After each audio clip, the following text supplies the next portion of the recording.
think it is important for all of us to have queer community, to have communities where we don't have to explain our pronouns, we don't have to explain what queerness is, we don't have to worry about weird stuff, right?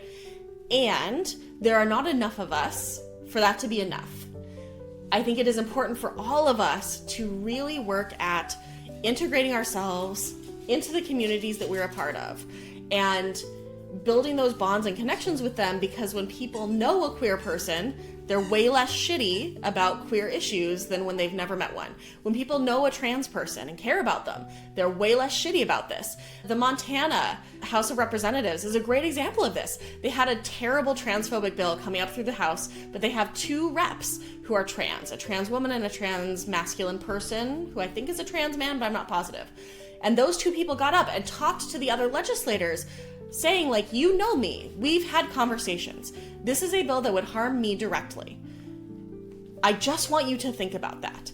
And they flipped a ton of votes. A ton of people you would not have expected to vote against this trans bill did, because they had those relationships with these people. And I think that that is something that our current social media age of, like, creating greater degrees of insular communities and atomization of communities, I think that we have lost the ability to remain in community with people who we disagree with.